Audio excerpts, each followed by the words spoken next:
মোৰ নাম সৌৰভ শইকীয়া। মই কামৰূপ জিলা সমিতিৰ মই মুখ্য সচিব হয় লাচিত থানা অসম থলগিৰিৰ। আজি আমি বৃহৎ যোগদান কাৰ্যসূচী এটা আমি অনুষ্ঠিত কৰিছিলোঁ। তাতে আমাৰ আজি বহুতখিনি নতুন আপোনালোকে দেখিব পাৰিছে, বহুতখিনি ল'ৰা ছোৱালী আজি আমাৰ মাজত নতুনকৈ যোগদান কৰিছে। জাতি মাটি ভেটিৰ কাৰণে তেওঁলোকে যুঁজ দিবলৈ আগবাঢ়ি আহিছে। তাৰ বাবে মই সকলোকে সংগ্ৰামী অভিনন্দন মই জ্ঞাপন কৰিলোঁ।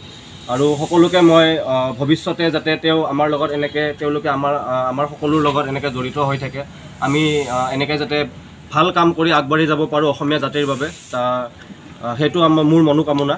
আমি বি লাচিত থানা অসমে গুৱাহাটীত অসমৰ বিভিন্ন প্ৰান্তৰ ৰাইজৰ জনহিতাৰ্থে কাম কৰি আহিছোঁ আপোচ নকৰাকৈ। কিন্তু বি লাচিত থানা নামৰ আশে পাশে কিছুমান বেলেগ নাম লগাই সংগঠন খুলি কিছুমান মানে চক্ৰই ৰাইজৰ পৰা টকা কালেকশ্যন কৰে, ৰাইজৰ পৰা পইচা কালেকশ্যন কৰে নেকি, জুলুম কৰি কৰে। আৰু আমালোকৰ ৰচিদো আছে তেনেকুৱা।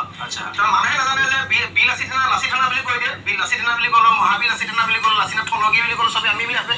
শৃংখলচলীয়া আৰু ৰন্তুপানী ফুকন তেওঁলোকৰ চেহেৰাৰী চিনাকি হোৱা সংগঠন নিজে মই আপোনালোকক দেখুৱালোঁ। এইটো যোনটো আমি ভিডিঅ' আপোনালোকক দেখুৱালোঁ, এইটো একচুৱেলি তেওঁলোকে এইটো কি ভাবি পেলাই ক'লে সেইটো আমি সেইটোৰ বিষয়ে আমি নিশ্চয় বিচাৰ কৰিম। কিন্তু তেওঁলোকে ডাইৰেক্ট যে লাচিত থানা অসম থলগিৰিক এটা যে ভুৱা মন্তব্য যে তেওঁলোকে দিলে যে আমি চান্দা উঠোৱা সংগঠন, আমি মানুহৰ কাৰণে একো ভাল কাম কৰাই নাই, তো এইটো তেওঁ এটা বিতৰ্কিত যোনটো তেওঁ এটা মন্তব্য আমাক দিলে, আমি তাৰ বাবে আমি ইতিমধ্যে আমি লৈছোঁ, আমি সকলোৱে এটা ডিচিশ্যন লৈছোঁ যে আমি এটা ডিফাৰ্মেশ্যন কেছ এটা আমি দিম তেওঁৰ ওপৰত।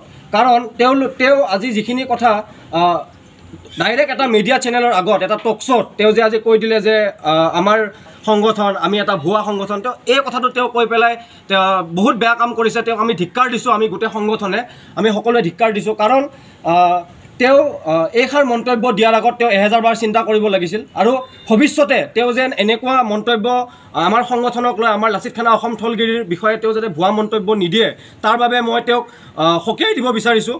তাৰ বাবে মই তেওঁক ক'ব বিচাৰোঁ যে ভৱিষ্যতে যদি এনেকুৱা মন্তব্য তেওঁ দিয়ে, তেওঁৰ আমি পিঠি বহল কৰি দিয়া হ'ব বুলি মই ক'লোঁ। কাৰণ এটা সংগঠনক তেওঁ এনেদৰে আঙুলি উঠোৱাৰ আগত তেওঁ নিজক প্ৰথমে মানুহে চাব লাগে।